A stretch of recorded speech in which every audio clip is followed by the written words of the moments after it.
Three, two. Welcome back to Earth Station One. Now it is time to go back to the world of Westeros and of the Lannisters and all the fun world of dragons when we look at House of Dragons. Mr. Mike, take it away. Absolutely, yes. This is a prequel series based on a large part of based on the novel Fire and Blood by George R. R. Martin. So there's a lot of familiarity with Game of Thrones fans, but this is House of the Dragon, a new series on HBO Max. We've got some crew to talk all about it, including she's usually here for our movie stuff and Star Wars stuff, but here she is for dragon stuff. Ashley Falls. Thank you. Was so excited to get the invite to talk about House of the Dragon because I was late to the party when it came to Game of Thrones and I didn't start watching it till the show was completely over. So I felt like I missed out on a lot of geek discussion surrounding that show. So when House of the Dragon came out, I wanted to make sure I was watching it along with everybody else. And I'm excited to be discussing it in real time this time. Awesome. Well, we are excited to have you with us as always. And we've got two people who've just been lingering around the station for like a week. We've got Chip with us. Chip, welcome back. Thanks for having me. Well, I mean, after the shuttle left last time and I wasn't on it, I guess I was stuck going to those. I think we're still talking about Lord of the Rings, right? Like for all week, we've just been talking about Lord of the Rings. We only aired like an hour or so of it, but we've really just been talking about it all week, right? Yep. And MD Jackson is here as well, and he was here again last week as well. But it's great to have you both with us as well. Thank you. It's great to be here. So let's get right to it. There's a lot to discuss. This show was it's gonna be, and this is for Mike, myself. This is for Chip and MD. This is it's gonna be hard to not compare and contrast to Lord of the Rings, but I don't really want to spend a lot of time doing that because we could spend hours just doing that. I mean, sure, it's going to come up maybe, but this is definitely a series of its own. Takes place roughly 170, 200 years before the events of Game of Thrones, which, I love how the beginning of it, the beginning scroll says that it happens about 172 years before the birth of Daenerys Targaryen, as if to say, like, you remember that stuff you didn't like? Well, this is way before that. This is way before the stuff you didn't like about the last series. So okay, but it is going to involve that family. The Targaryens are a big part of House of the Dragon. So we'll start with you, Chip. What were your expectations going into this? Since you familiar with the book, correct? Yep. Yeah, okay. I've listened to, go ahead and throw the nerd cred out, audiobooks because I can get to them quicker. Fire and Blood, World of Ice and Fire, and the Game of Thrones books and Tales of Duncan Egg. So I'm familiar with this universe. I was hopeful that they were gonna take lessons from the End of Thrones and not just go off on their own. And so far, they've been pretty good about sticking to the canon of the books about as loose as they can, with a couple of exceptions. So that was my hope. Were you excited by the time period that they chose? I mean, obviously it's a rich history. They could have gone in a lot of different directions, I think, but this specific time period of the Seven Kingdoms. I mean, this is sort of this and like the Tales of Duncan Egg are sort of the two big time periods they can play with. And I was actually, when they announced it, it kind of was like, okay, that makes sense. I like it because it's actually really good. If you've listened, for those who've read Fire and Blood or listened to it, it is a really well done story beat. And it's very, if you've read that and you've also seen Game of Thrones or read the Song of Ice and Fire books, there's a lot of echoes of stuff that happens in these books that kind of echoes stuff that happens in the Song of Ice and Fire books in terms of who lives, who dies, who wins, kind of what the end results are. Martin likes to do that. MD, what about you? What was your history with this particular book, and were you excited that the series was going to be tackling this time period? Well, and these actually, characters? well, I did not read the book that it's based on. I Okay. have read the George R. R. Martin. Actually, I've been a George R. R. Martin fan for a long time. Actually, ever since Sand Kings from Omni back in 1980. I read that and I thought this is an amazing writer. And you know, Night Flyers is one of my favorite stories of his. His fantasy stuff I was really not into because it's not generally where my interest lies. But I did Mhm. start reading it because I heard it was going to be a TV series. I started reading the books, the Game of Thrones and Feast of Crows, all of those. Didn't quite make it to the show caught up before I. So it's like I can't read the books. They're just too long. So I'll just watch the show. So I kind of abandoned that and then I didn't read anything else because I thought that was it. The show was done. But then here we go, House of Dragons. But I thought, okay, well, I'm familiar with the TV universe, so I thought let's dive back in, and I was kind of excited. And you know, that was one of the things that about the Game of Thrones was that the whole first season, I thought, you know, if they're not going to have any dragons, you know, if there's not going to be any fantasy stuff, if they're not going to be, you know, dwarves and elves and all that fantasy stuff, then I'm Sure. not going to watch this. So it was like they just at the very end. Also, the fact they killed off my two favorite characters in the first season, but so I was ready to quit. But then they came up with the you know, there was the White Walkers and the dragons, and I was like, okay, I'm in. Now with this one, it's like we got dragons right off the bat. Yes. So yeah, so I was like, I'm in. You know, I have no idea what the story's about. I have no idea what's going to happen. I've been avoiding sort of looking up too much stuff because I don't want to know. I just want to let the series unfold, and because that was part of the problem with the TV series is that, yeah, okay, I know it was coming. Yeah, Red Wedding. Oh man, are we there already? Oh geez, you know. Whereas Yeah. now it's like I got no idea what's going on, so it's quite exciting. Awesome. And to be clear, for those people listening, we will be spoiling everything about the first season of House of the Dragon, but we will not be spoiling things, Chip. We will not be spoiling things that happen after the series that may be taking place in the books. So let's just try to keep that off the table, because I'm sure that there's a lot of stuff that happens book-wise after this, and a lot of, you know, directions it can go. So we'll just gotta keep that quiet and until, like, you know, for the second season, which we have to wait for another 3 years for those or something. I At don't know. least. Anyway, okay, so because other than Chip, I think we're all not familiar with the specific book in particular. Ashley, that's true of you as well. Yes. So I came to the Game of Thrones fandom fairly late in the game, no pun intended there. I waited to watch the series until it had completely aired.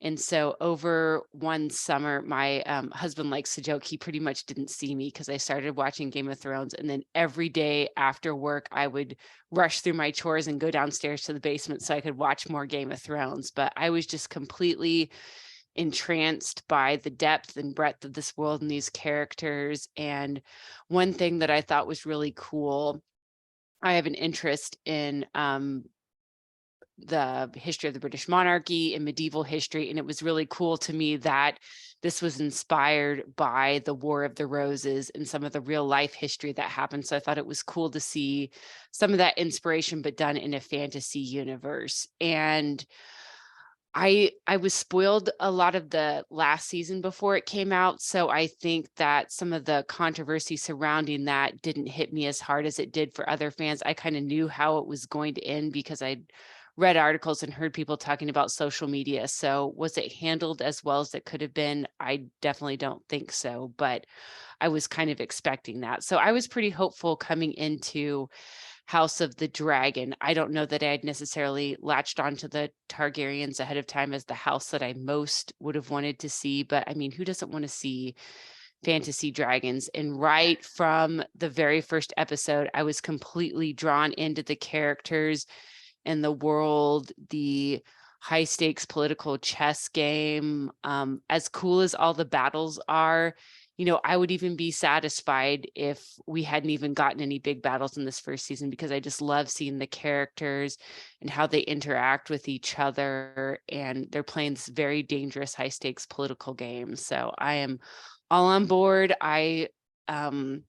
Again, because I haven't read the material it's based on, I don't know how it's going to end. I have a feeling, kind of based on what we see on Game of Thrones, it's not going to win well for my girl Rhaenyra, but I'm still Team Black. I'm still rooting for her, so we'll see what happens. Yeah, I will say, I think, and this is probably a minor spoiler, and I haven't read the books, but I think everybody dies, pretty Yeah, much. so At least by the time you read by the time Game of Thrones starts, everybody in this is dead, right? So yes. there's no characters that are carrying over. Certainly no, because yes, this is the world of the Seven Kingdoms, so no, everybody has a mortal lifespan.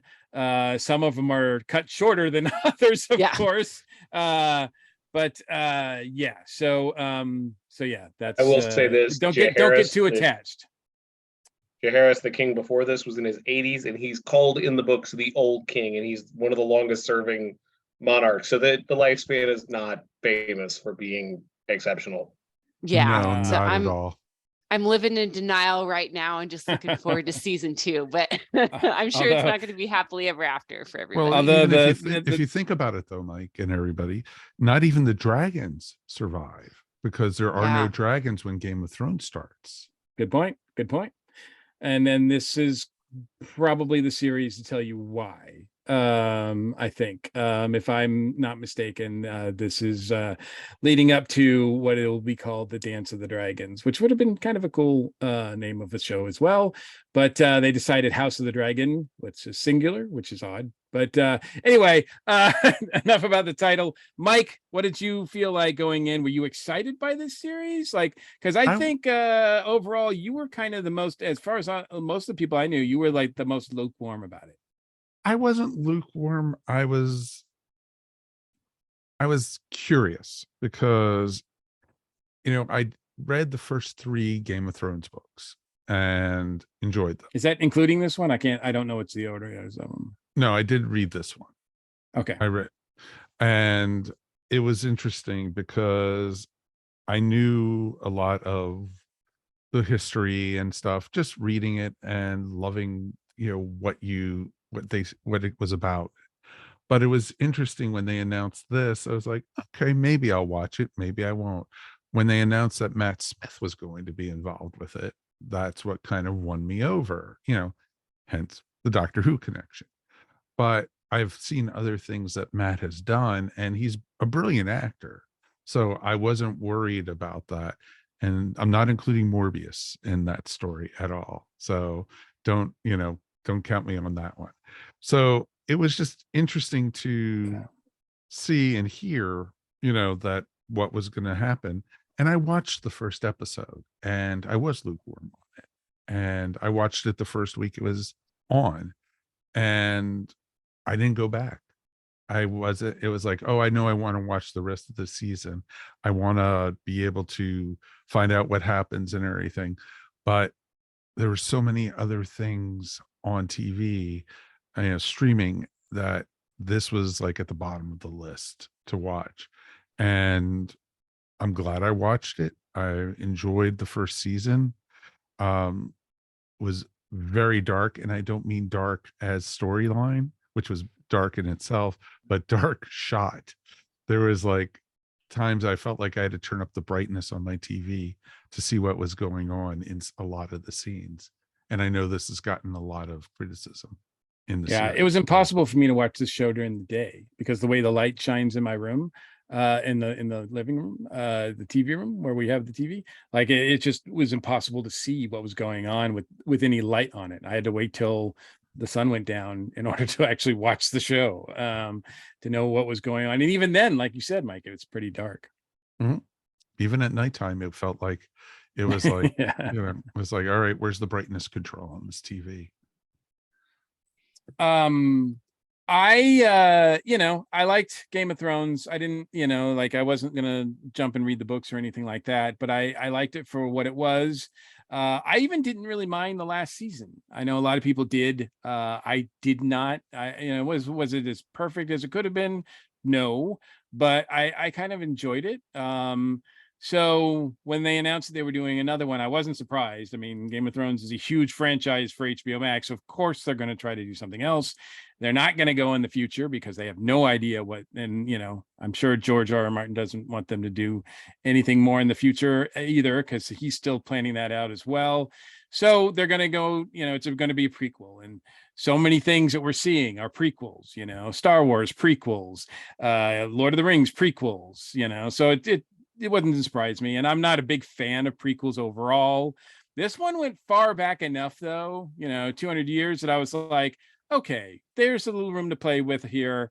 I hadn't read the book, and I was under the impression that there wasn't a lot in the books to cover this time period as well, so the producers would have a little more freedom. But I found out afterwards, while listening to this podcasts about the show, that no, it's a lot of the events that are played out here are definitely played out are definitely listed anyway in Fire and Blood. So for those people who are familiar with that book, there's a lot of things that they're looking at here with either some skepticism, like, hey, that's not the way it happened in the books, or I know what's coming. As you said, Andy, like the Red Wedding, like I know something bad's going to come because I read that event, so I know that's going to come. God, to read the Red Wedding and then actually to see it on the screen. Oh my God. Oof. Yeah, I guess, it's one thing to read it and then to see it play out. So I went in open arms, and I enjoyed what I saw in the first episode. It's very much a mix of what Game of Thrones I think does best, where I think it's got a little bit of The Crown in it, it's got a little bit of House of Cards in it, it's got a little bit of West Wing in it, but it's all in a fantasy. It's definitely a fantasy series for adults, for mature adults, and I'm not just talking about the TNA and all the violence or whatever, but it's like it really talks about, like, a lot of it is just people talking in rooms, like it's just people talking, but yet there's so much on the line, and there's like every character is saying something to another character that's not quite what they're saying, but what they're intending, like, is completely different. And there's a lot of other things going on here, and it's quite, I mean, it takes a cast. Just like in Game of Thrones, it takes an amazing cast to be able to pull that off, as well as amazing showrunners and writers, and et cetera, et cetera. And I overall, I don't know that I'm attached to this as much as I was the first season of Game of Thrones, but I'm invested. I think they did a good job. The one thing that really threw me off, though, I will say, is people talked about the last season of Game of Thrones. One of the big, criticisms was that it felt rushed, that, they did a lot of things in a short amount of time, and it just felt really rushed because they only had a certain amount of episodes to get this done and finished. Well, this thing, this show starts and then just puts the pedal to the metal. Time jumps all over the place. We get a cast change like halfway through the series. It's crazy how fast this goes, and I was confused because I couldn't understand what the rush was.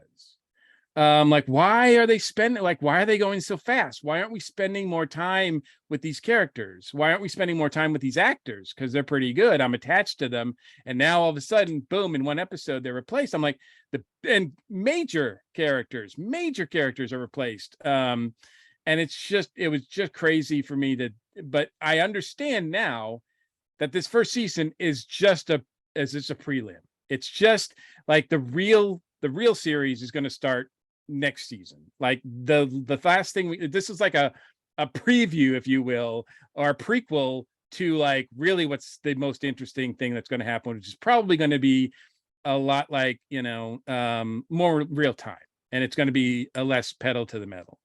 I agree with that, Mike, because it almost felt like it was a prologue in a lot of absolutely ways. Yes, prologue. Yes, it felt like it felt like a teaser, like when you see a normal TV show and you get that 5-minute teaser, Like that's what this whole series is going to be like, I think, to the rest of the season, from what I gather. I don't know, but man, it just felt like it was going at a breakneck pace, like doing time jumps. I don't know, the first season covers, like, it seems like 50 years almost. And it's not that quick. It's more like 20 or 30, right? I But think it was like 25 years that they cover in this yeah, first and season. you know, I mean, characters are having children, and we don't even really see that. And it's like there's a lot of Children are characters having that we, children, or yeah, and it's kind of hard. You need a scorecard, really. It was really, that part of it was, I mean, I liked a lot of what was happening, but there was a lot of stuff that threw me off.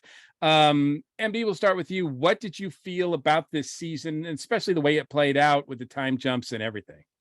Yeah, I didn't realize that this was kind of prologue to a larger story. I was just following it, but the time jumps really did throw me. And they happened, yeah, like you said, they happened so fast. And you're watching the show, you get up to go grab a cup of tea or something. You come back, it's like, where'd the kids go? Who's that guy with the eye patch? Oh, right. Okay, it's like, but yeah, the time jumps really did throw me off. Although I thought it was funny in contrast to the characters growing up so fast. The one character who I did not give any chance to survive past the first couple of episodes was actually right there almost to the end, and that was Paddy Considine as and I have to consult my cheat sheet because I can't remember the names there. Paddy Considine is a Viserys. He's, there was that part where he did not he didn't take Lord Corlys up on their daughter, who was only 9 at the time, and he went to the one who was older. And I thought, well, that's probably a good call, because you don't know how long that guy's going to last. He looks like he's falling apart right from the very beginning, and yet he lasted right to the end. He's like lost his eye, and he's just he's basically just sort of falling apart bit by bit, but he lasted quite a lot longer. And of course, and that was amazing because Paddy Considine is just an amazing actor. Yes. The talking, very much so. He also Yeah. felt like Kenny from South Park a lot of times. He felt like Yeah, he kept on because there was feeling so like many he was episodes about that to ended with die. him like collapsing, and I'm like, oh, he's dead. And the Yeah, next there episode he he's is. like alive, and I'm Nope. like, what? he's Like, I'm still there. Yeah. yeah, and he ages like tremendously through this whole series, where his brother doesn't age at all. So I don't know why that is, but I don't know. Matt Smith's got something going on there where he doesn't, Damon doesn't like age as much as Time Lord. The Time Lord. Hello. yeah, well, Yeah. that's true. That's true. And we've seen it before in real life, like people in positions of powers, like presidents or whatever, it really ages people. Like if you're not that, then of course, you can live longer. You see the less effects on it. But yeah, we'll go with that. Ashley, what about you? What did you feel about the first season? Yeah, so overall, I really, really liked this show. Like I mentioned, I was all in from the first episode, was really drawn into the characters and the drama and the larger story being told. I will say I was slightly disappointed when they did some of the time jumps, just because I was enjoying the performers that were playing young Rhaenyra and young Alicent so much. Like, they were so good.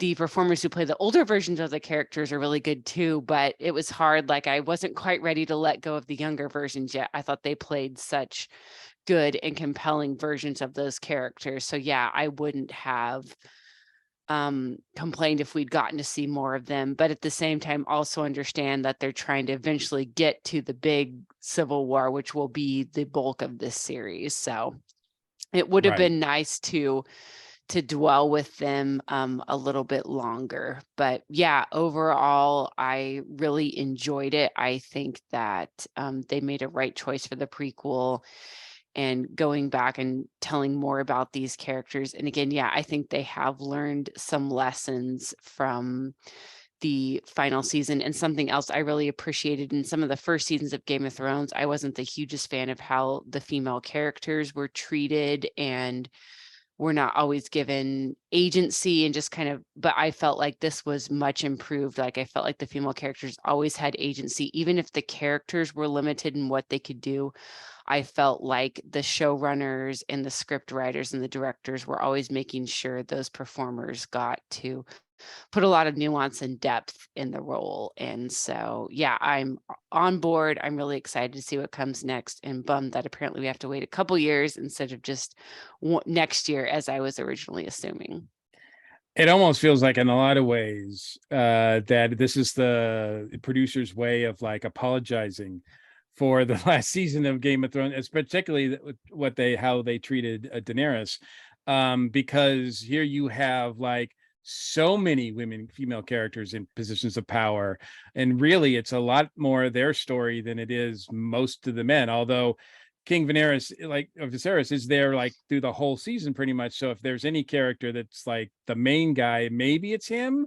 But I mean, obviously with Rihanna and Allison, and that's where that threw me. That the casting changes mid-season with those two.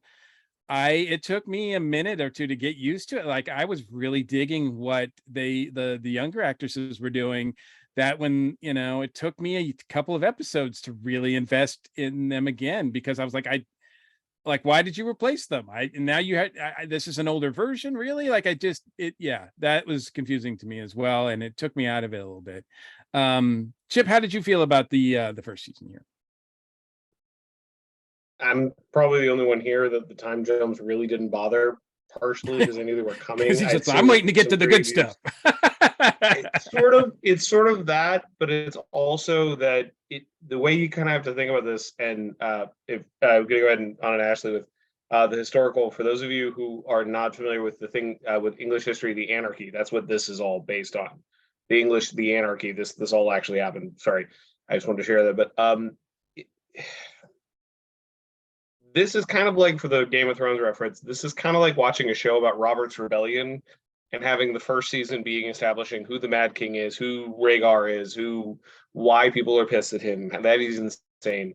So they kind of have to lay all the pieces on the board, because if they just jumped in with the fight, then all anyone would be saying is hasn't read the books is, okay, wait, why is that one? Wait, those are dragon riders and those are dragon riders? Why are they fighting each other? Wait, who's that giant kaiju over there, and why does that guy have a blue glass eye? Like it felt like the time jumps were sort of, again, like you said, it's laying the groundwork for next season, because the whole war is about a lot of and I liked that even with the time jumps, they focused on Rhaenyra and Alicent, because that is, at the end of the day, it's actually commented on in the books that despite this being all of the men fighting, that this really comes down to two women being pissed at each other. So I kind of liked it. Yeah, and in a lot of ways, it does mirror or is parallel to the first season of Game of Thrones, which is all set up. It's only the events, spoilers for Game of Thrones, but it's only like the Stark's death at the end that really gets things moving to really out and out conflict in the seasons after that. The only thing is that the first season of Game of Thrones doesn't take place over like the span of 20 years. Like it takes place in a week.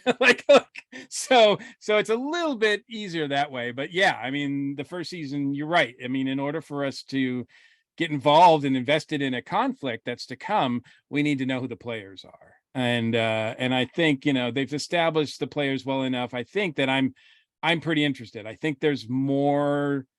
I don't know. There's so many players because, I mean, just family alone, Rhaenyra and Allison, I think, seem like they have like 20 kids between them. Like I'm like, but we only get to see like 4 of them, and I'm like, and we don't even really get to know them that much. I felt like, because when when the youngest one dies at the end of the season, I wish I felt more. I mean, it was a big shock, and it was like a amazingly well done scene, but I don't know if I had been invested in that character enough to really like be horrified. But Mike, what about you? How did you feel about the first season here? First season, for me, it was a slow burn in a lot of ways. It was a lot of talking and a lot of talking. And like Chip, I did not mind the time jumps. It actually, a lot of it made sense, because you wanted to further progress the story and, advance the plots and such. It kept on being interesting every time they did a time jump to see the king was still around each time, because there was a lot of times where I thought, oh, he's gone, he's probably over, and she's going to either be in charge, or there's going to be, the beginning of the Civil War. And it was just interesting to see. But like what you just said, Mike, I never got really attached to any of the kids on either side. And and when the young one was killed, when literally eaten by the dragon at the end of the final episode, that's where it was like, oh crap, things are about to get real. But Yeah. for me, the getting real, what overall, I was enjoying the series. Everyone I felt like was just making their moves, power play, like a game of chess in some ways. Pieces were falling into place and everything. It almost felt like what really piqued my interest was the king being crowned in the 9th episode, and the Mhm. dragon coming out of the floor was just awesome. That was just like, okay, you've got my interest. I am now locked in with this series. This is where it's going to get cool. And I was just like, okay, this is awesome. But until that point, I was just like, okay, am I going to stay with this, or am I going to, because it felt like, oh, we've seen a lot of this already in Game of Thrones. We've seen this, we've seen that. And there was a lot of that. There wasn't anything that I felt like was all that original. And I liked the acting. I liked the actresses who played the princess, the young one and the older one. I had my Oogie moment when Matt Smith and her were the little one were making out. Yes, I know the actress was in her 20s, but I think she was supposed to be 15 or something like that at the time. So I had my Oogie parts for that. And, and it's I just don't like, care how old they are. It's a niece and uncle getting married. Like, dude, I don't dude, care how old it is. I know it's Game of they Thrones. had so many cousins marrying each other, and you're going to marry your sister, or you're going to, True. and it's like Yes. to keep the bloodline pure and everything. And that's right out of British history, that most monarchies Sure. do that Sure. and It doesn't stuff. make it any less gross, though. No, oh, exactly. And then for them to see it, it was just like, okay, well, there you go. And it was just real interesting. And then that birth scene also in the final episode. Okay. I was going to say which Oh, one. There's like 4. no, the final one. And because the baby, died inside of her. And oh, that was just, it was heartbreaking, and it was disgusting. And she literally yanked the baby out of herself. And it was just like, oh my God. So did I enjoy it? There were parts I enjoyed. It won me over in the final episode. And the final 2 episodes won me over on the series. So I'll be back. But it took to the final 2 episodes to do that for me. And I Before think, that, right. I was a total, Rings of Power. Okay, I like that so much more than this. But then with what happened in the last 2 episodes, I like them both. I think I'm pretty equal. I think the last 2 episodes are 2 brilliant hours of television. Like Yeah, agree completely. the one right before, like the season finale, as well as the one right before that, telling them in their perspectives. So you get to see one side, and then you get to see the other side. And you don't get flashes back and forth, back and forth. It's just one side on one episode, one side on the other. And I thought that was really effective storytelling, how they did that. I thought was pretty amazing. And yeah, to see where that ends up. So yeah, I do agree that the last 2 episodes were really powerful in that respect, and made it come together in a way that it really needed to, in order for me to be excited about the next season. We've talked about the time jump. We've mentioned some of the characters, obviously. We'll start with you, MD. Was there a character in this show that you particularly really enjoyed following? Yes, and that's the basically reason to watch the show, as far as I'm concerned. You sure, you watch it for the dragons, you watch it for the boobs, but Matt Smith, his character. He's a terrible guy. He's an awful guy, He but he's really very is. interesting. He's so very interesting.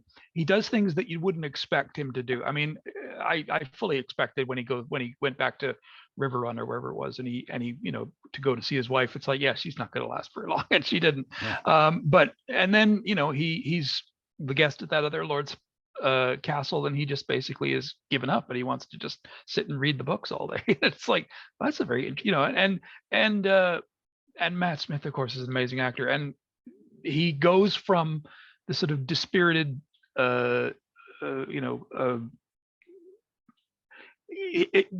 a complete badass when he kills the Crab King. That was a defining moment for his character. Yeah, that moment, completely. and I think he only had one line of dialogue in the whole thing. Everything was done without any dialogue. He didn't say anything. He just went ahead and did.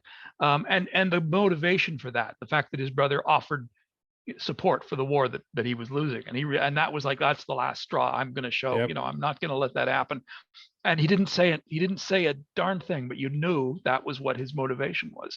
Just the way that he presented it, and beating the messenger to death. It's like, yeah, okay, yeah, that's some bad news.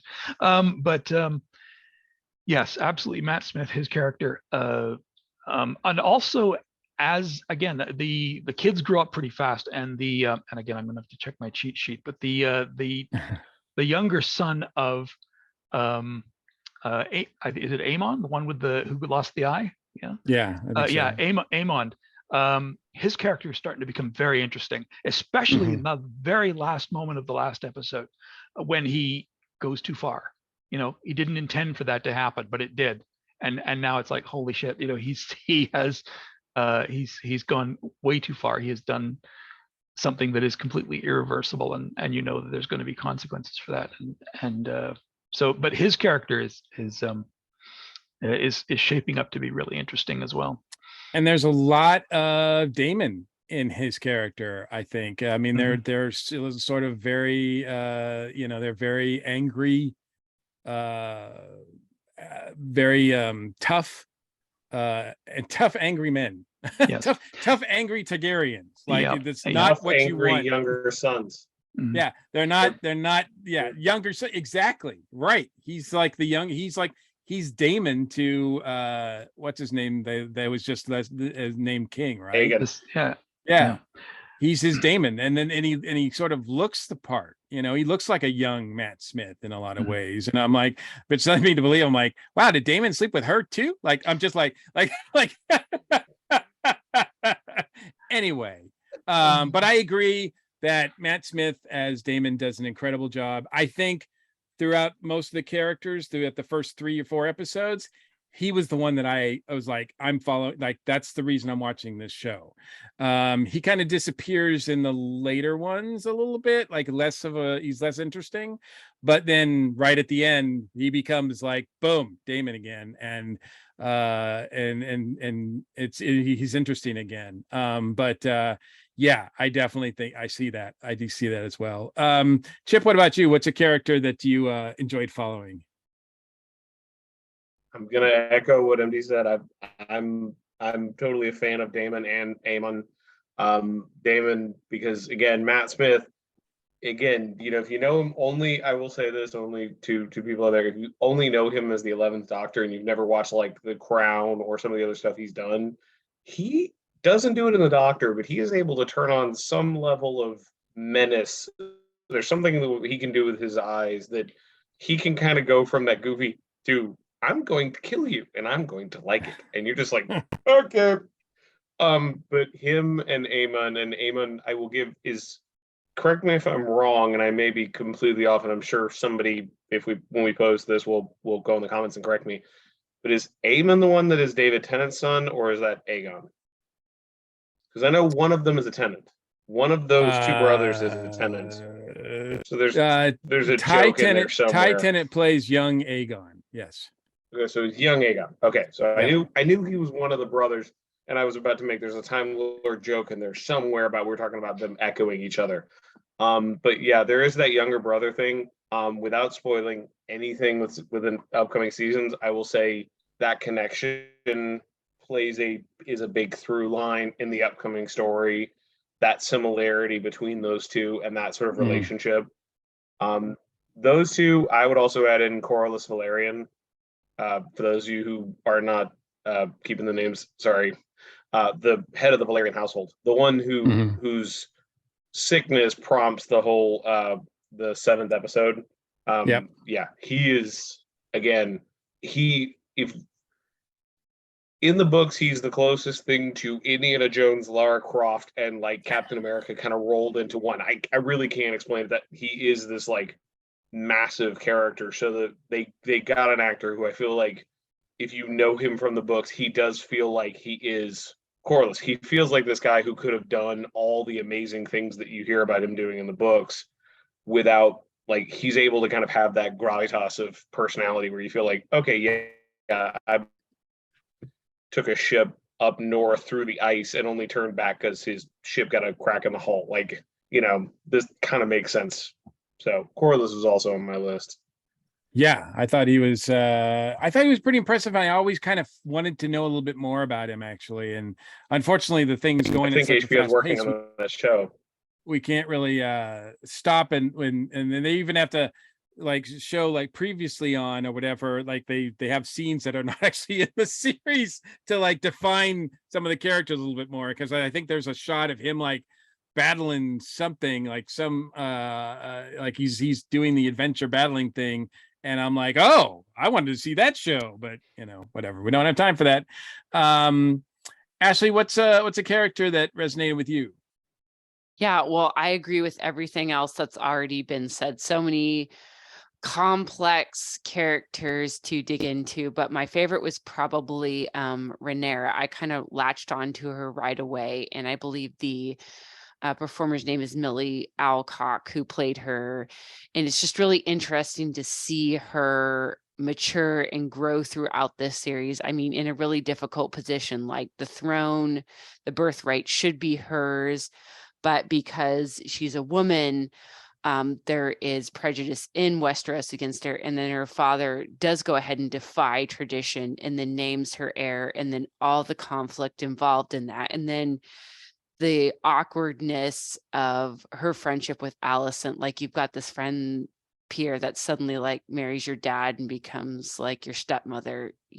That would be a lot to get into, and then you have that complete competing bloodline. So I felt like there was a lot of nuance between those two characters, and watch how their friendship and relationship breaks down and is driven apart. But yeah, I enjoyed seeing Rhaenyra as she grew as a character. I also found Rhaenys, I believe is her name, very compelling. Again, like, if anyone should have had the throne, like, it should have been hers, and Right. but that passed her by, and then just her decisions to go ahead and back Rhaenyra, even despite the slight against her. And Hollywood is getting better about this, but I don't think there's nearly enough compelling roles for older female actresses. So it was really great to see this type of role and this type of performance. But yeah, and then again, Alicent, I don't know that I really like her as a person, but shout out to both those performers playing her, that they're able to add some sympathy to that character. She's in a very difficult position. She was kind of maneuvered into this marriage, politically advantageous, by her father, who definitely does not necessarily have her best interests at heart and is more about his own best interests and his ambitions. And then she has these fears for her children, that if Rhaenyra takes the throne, what will happen to her kids. So she's in a really difficult spot. And just the fact also that unfortunately her firstborn is kind of a rubbish, terrible person and is not going to make a good king, but she kind of has to back him because of this tradition. So again, yeah, so much complex. That's one of the things I love about Game of Thrones, that even if these characters aren't always likable, they're compelling, and you can, because of the great performers playing them, you can kind of feel sympathy and see where they're coming from. So yeah, I'm really curious to see what this all builds to, and as it all falls apart in next season, the fallout of what happens between Aemond and his cousin will be really interesting to see. I agree. And I especially agree about Rhaenys. I think if I'm pronouncing that right, she's she to me is like the MVP of the last two episodes. Yes. Because she's a through line, you know. I mean, she's the one that bursts in with her dragon, you know, and points the weapon right at the family, and like, and you're thinking, was she gonna take them out? And you know, Chip knows, but the rest of us are like, what? Yeah, like maybe she should have, but then there oh, would she be def- no second she definitely season. should so- have, but you're right, there wouldn't have been. And but then, you know, and seeing her in the second episode, in the last episode, where she's like, you know, she's backing Rhaenyra, but she's not bending her knee to her, and because like that is the woman that is, you know, responsible for her son's death. Like she Yeah. hasn't forgotten that either. So there's a lot of stuff that's happening with her character as well. Very complex, and you're right. You know, elder women don't get a lot of roles like this, and so it's a credit to Eve Best that she's Mhm. able to just knock this out of the park. Mike, what about you? What's another character that you like this season? Well, I did like the puppy in the second episode. I thought, no, just kidding, just kidding.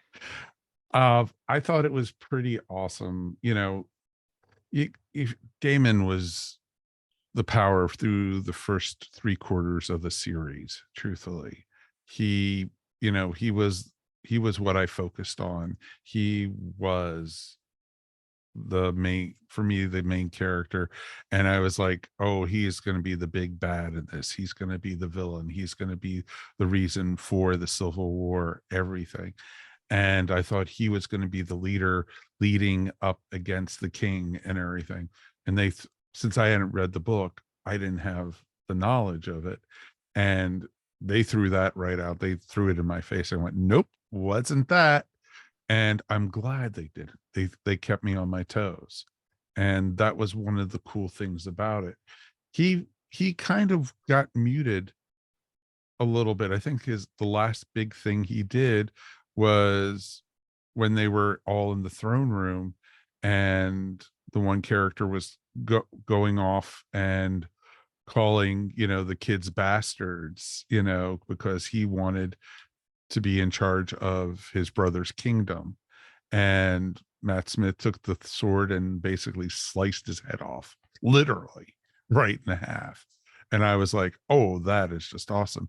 But after that, he's more brooding and he's more plotting and everything. And I think he is going to be a force to be dealt with in the second season completely. And I'm looking forward to seeing what he does.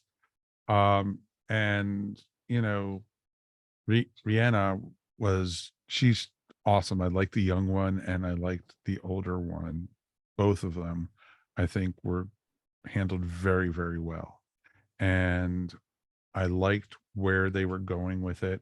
And the scene at the end where she got the crown was just like, wow, that was just awesome. I wasn't expecting that. And it was pretty awesome. It was. And I think as far as Queen Rhaenyra, I think, you know, definitely, even though she spends most of the last episode trying to keep the peace, it's obvious like that last shot, like her eyes are like full Daenerys, right? Like like they're just like she's like, you know, when they talked about like, oh, let's just surround like King's Landing with the dragons and everything, and then she's like, no, that's that we don't want to do that. Now she looks like, yeah, that's a pretty good idea. That's a pretty good idea. In that final scene when they find out what happened, it was like, Yeah.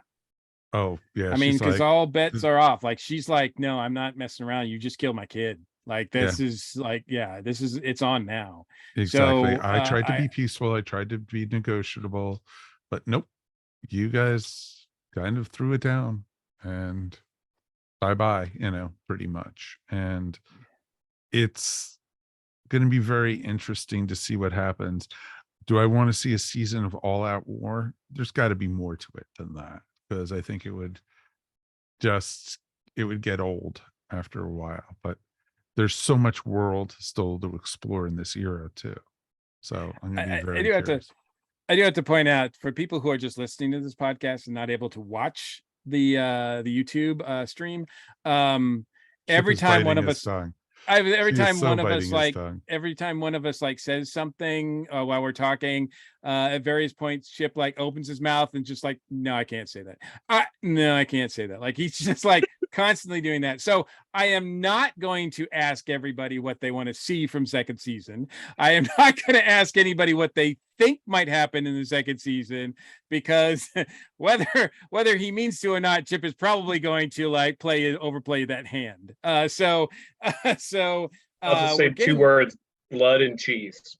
yeah. That's all Well, I'm going to say. And the I mean, I do know that Cheese or this is cheese? this civil war that we're now involved with is known in the books as the Dance of the Dragons. Now, I think it's going to be a very like hardcore and angry dance. Like, I don't think it's going to be ballet by any means.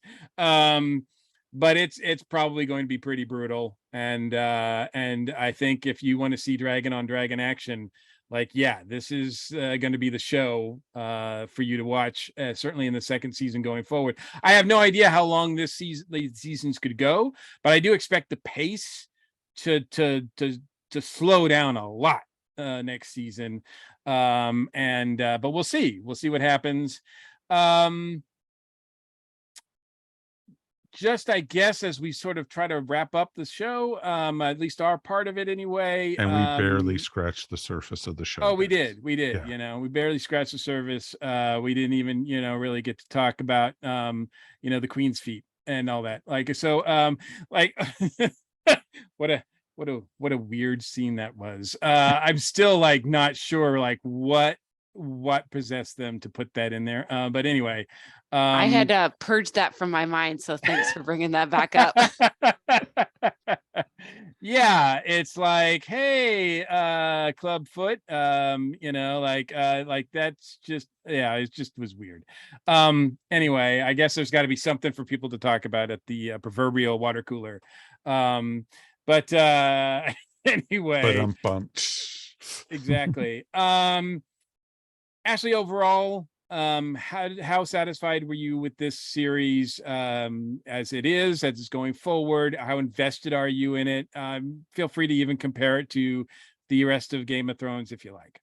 Yeah. Oh, I am definitely on board. I really like this show. It's one of my favorite geek stories of the year so far. So, and unless it gets any like unexpected competition as we near the end of the year, it's definitely going to be in the top 5, probably the top 3. So I really like the characters. I'm really excited to see where it is going. I liked it so much that I've started on a cosplay based on Rhaenyra for next year for the nice. next con. So you can always tell that's a sign if I like a show enough that I'm like, I got to find a way to do a cosplay of that. So yeah, I'm really excited to see where it goes. I'm definitely on board. You're gonna dye your hair? Is that it? That was we're gonna go with the wig. I'm not quite that committed. So but this will be my first. You and almost everybody else who acted on this show. Yeah, like I don't think there's a lot. Good costumes, but yeah, I can definitely tell there's some wigs going on there. Yeah, a lot of wigs on this show. I mean, I didn't mind, but it is what it is, right? But that's awesome. MD, what about you? How did you feel overall about the series? I was impressed with the series because it made a point that I thought was actually really obvious, is that dragons are a metaphor for nuclear weapons. Mm-hmm. So they are playing with that, and obviously, because no one wants a war with dragons, because what's going to happen. And it's like, well, obviously no one wants a full nuclear war because we know what the fallout's going to be, pardon the pun. But it's going to be interesting to see that they are brought to the edge of that decision and how they're going to go forward from there. So yeah, I'm totally invested in it now. And let's be clear, this is not like two groups that know how to use these weapons of mass destruction, there's a lot of like, this is the early days where they have no idea really what these things are capable of or how to use them properly, because these things haven't been used in decades this way, right? So, and a lot of them are younger, so the writers are not in the control, as we see in the last episode, so it makes it even more interesting. It's like they've got their fingers on these buttons, but they don't know what the buttons are going to do necessarily. which might give us a clue as to why there actually is no dragons at the beginning of the Game of Thrones. Absolutely. All right, Chip, I'm gonna ask you, were you satisfied overall with what you know? Were you able to like align it properly? Was this satisfying for you? And of course, you know what's coming in some ways, but how excited are you for this to continue? I thought I did a very good job of the through line of, for those of you who've read the books, the inspiration of the series is supposed to be the inspiration for them. So if you've read the books, there's bits where you can sort of see how it gets recorded in the books that makes sense with what is shown. So I thought they did a very good job of sort of threading that line, like we talked about with Rings of Power, where there's not as much direct exact names and dates and times, and so they kind of had a little bit of a line to thread. I thought they did good with that. I did like they did a very good job of, like you were saying, the analogy to nukes is brought up, and sort of they are treated as the weapons of mass destruction. One thing that I really did like in that scene actually is, if you listen, when the two boys, when Aemon and Lucerys are fighting in the clouds, when they start getting pissed at each other and getting scared, they stop speaking Valyrian, and Valyrian is the language that the dragons listen to. So again, it's kind of like two kids who've suddenly got a gun, and the gun is suddenly going off in their hands, and they forget all the safety rules about like how to turn it off. So that's part of why, like, they imply that's part of why, not Drogon, that's why Vagar goes crazy, is because even Aemon is not screaming at him in Valyrian, he's basically screaming at him in common, and the dragon isn't listening to him anyway. So it's sort of that, it does a very good job of showing that these are still kids. These are still like 16-year-olds who are, again, holding weapons of mass destruction. This is gonna get, but I really liked that. I thought this was a very good season so far. I'm looking forward to season 2. Awesome. Mike, what about you? I know that this was a little bit of a bumpy ride, but how did you feel overall? And are you excited to continue? Overall, I was not thrilled with it, and I truthfully didn't regret watching it. I don't think it'll be in my top 10 of series this season, but it probably will be in my top 20. And I will be back for season 2 because now I'm invested, especially the way they left the season and with what's to come. I enjoyed it. Was it, what I expected? Yeah. But Game of Thrones ended with a bad taste in my mouth already. So, did it pick up this way? No, it improved it, and, made me remember the things I liked about Game of Thrones. But truthfully, there was not one redeemable character that I actually was like, I can actually follow this character, that I can actually like. Game of Thrones, you had Jon Snow, you had Tyrion, you had characters you actually were rooting for. And I know that wasn't the way a lot of it was in the book, but it was very interesting. I never felt this with this series and everything. There wasn't even people I was like, okay, kill them off already, except for the king. I was just waiting for him to drop anytime. So, but it was interesting to see. And like I said, will I come back? Yeah. Will I rush to go see it when it comes back? I'll watch it weekly. I won't tower watch it like I did this time. And I think that'll probably maybe improve it a little bit for me too. So we'll have to wait and see. Yeah, well, we've got a little bit to wait for that for sure. Yeah, I mean, overall, I enjoyed it. Sure, there's things that I wish that they had done differently. I think the time jumps and all that could have been handled a little bit better and a little bit easier. And we could have gotten to know the actors playing those characters in a little bit like longer of a setting. Because it was a big switch. Like when the switch happened, especially with the two main, Allison and Rhaenyra, like there's like that was just like it's two of the main characters. You're just swapping out the actresses in the middle of the season. It just was like, what are you doing? And I don't know if that was absolutely necessary. I think it could have been done in another way. But a lot of the other characters, it's just like, as opposed to Game of Thrones, where we get to see a lot more of the Seven Kingdoms, or at least like a few more kingdoms. This is just pretty much like two, and really like one main family. You don't really get to see a lot of other characters from the other like places. So it really is a little bit more smaller scale, although it looks great. It's produced well, it's written well, the music is fantastic. Again, the opening credit music, the opening credits, everything this is put together. It looks beautiful. I mean, obviously they didn't spend as much money on this as Amazon did on Lord of the Rings, but it still looks great and is beautiful. And yes, we need to see more of it. So yes, please turn on some lights, like showrunners, so we can actually see some of the stuff. And the 5 dragons, more torches. That's all we're asking for per scene. 5 more and the torches. and the dragons look incredible. So if you want a show about dragons, this is going to be, pretty awesome. So I am excited as well. So thanks everybody for joining us for a look at this first season. We're going to be right back, and we're going to do a little bit something different in the creative outlet.